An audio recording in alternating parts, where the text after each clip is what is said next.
On passe au 6e point. Et merci de la qualité du dialogue que nous avons pour l'instant. Alors, Brice, le prochain slide.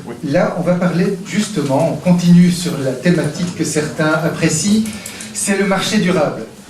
Alors là, je dois vous dire que, bon, c'est un peu problématique parce que ce marché a été annoncé comme durable, et en fait, en 2013, et quand on voit aujourd'hui ce qu'il est, eh bien, on peut en douter.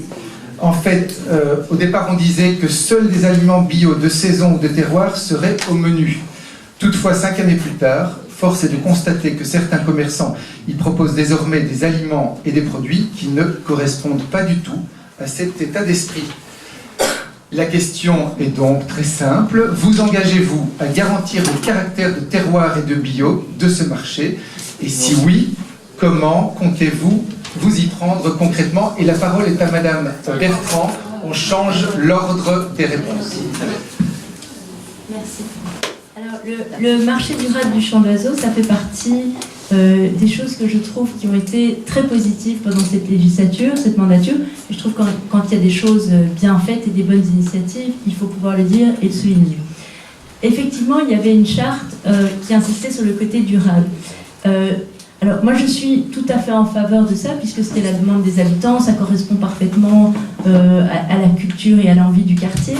La seule difficulté, c'est qu'il faut pouvoir trouver les maraîchers qui offrent cela. Et donc, nos services ont pris au niveau du développement durable des contacts avec Bruxelles Environnement dans le cadre de Good Food, et il y a une possibilité de travailler et de mettre une charte en place. C'est vraiment une volonté politique maintenant. Et donc moi j'attends de voir, voilà, soit qu'il y aura les classes moyennes, soit si les classes moyennes sont toujours dans le chef de notre bourgmestre, que j'ai lu son programme avec attention. Je vois que tout ce qui est développement durable, bio, a percolé dans le programme, et donc j'ose espérer maintenant qu'on puisse peut-être remettre en question un petit peu les modalités de fonctionnement de ce marché. Dans combien de temps vous Alors je suis retournée voir la concession justement qui a été établie, puisqu'il y a un contrat entre la personne qui gère ce marché et la commune, et elle est renouvelable tous les 3 ans. La prochaine échéance, c'est septembre 2019. Oui. Et donc, je me dis que l'occasion est sans doute bonne pour ouvrir une négociation et, bon, en bonne intelligence avec lui. Hein, je ne sais pas en parler ici, mais m'expliquer comment fonctionne un marché. Ce n'est pas si simple que ça non plus de trouver comme ça les bons commerçants. Et donc, je me dis que d'ici l'échéance de septembre 2019, nous pouvons nous dire qu'on entame un travail avec ce concessionnaire pour faire évoluer en tout cas l'offre. Et je rejoins aussi, je tiens à le dire, l'idée de pouvoir intégrer, je crois que c'est spécifique le métier de maraîcher. Je ne crois pas que parce qu'on tient un commerce, forcément, on est en mesure de le déployer sous la forme d'une échoppe de marché. Mais je pense qu'il y a même au champ d'oiseaux des artisans. Il y a une personne qui fait du pain bio ici dans le quartier qui pourrait effectivement être associée pour compléter l'offre sur le marché. Septembre 2019, pour avoir renégocié ce contrat avec l'organisateur du marché. Merci beaucoup. Monsieur De Keyser.